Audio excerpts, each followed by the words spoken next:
జీవితంలో పెద్ద రిస్క్ ఏంటో తెలుసా? రస్క్ బిస్కెట్ తినకపోవడమే పెద్ద రిస్క్. మీకు ఈరోజు ఒక వ్యక్తి గురించి చెప్పబోతున్నాను. అతనిని ఎర్రగడ్డ రండా అని పిలిచేవాడు. రండాకి చదువు అంతలా నప్పలేదు.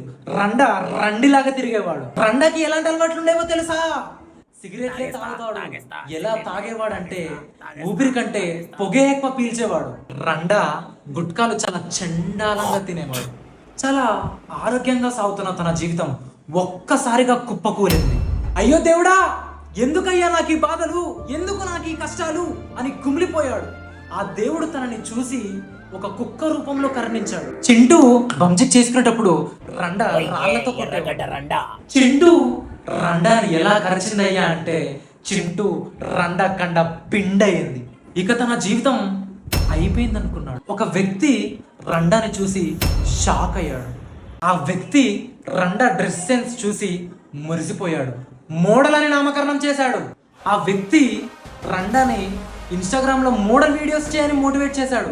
రండా ఇన్స్టాగ్రామ్ లో మోడల్ వీడియోలు చేయడం మొదలు పెట్టాడు. తను చేసిన వీడియోలు మిలియన్స్ లో వ్యూస్ ఉండేవి. తను ఎంత పాపులర్ అయ్యాడయ్యా అంటే ఏ పాన్ షాప్కి వెళ్ళినా తన పేరే, ఏ గుట్కా షాప్కి వెళ్ళినా తన పేరే.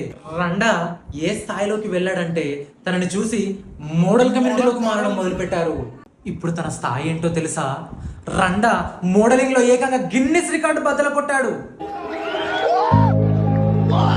ఆ రోజు గనక చింటూని ఏమనకుండా ఉంటే రండా ఈ రోజు ఈ స్థాయిలో ఉండేవాడా? ప్రైమ్ మినిస్టర్లు, క్రికెటర్లు అంతర్జాతీయ స్థాయిలో పేరు సంపాదించుకున్నాడు. ఎర్రగడ్డలోనే పెద్ద రండగా పేరు తెచ్చుకున్నాడు. కష్టం కాదు, ఏది సాధ్యం కాదు. ప్రయత్నించండి, పట్టుదలతో సాధించండి. ఇది ఈ ఎర్రగడ్డ రండా నిజ జీవితం. నేను మీ బ్రదర్ కుల్ఫీ. శుభరాత్రి.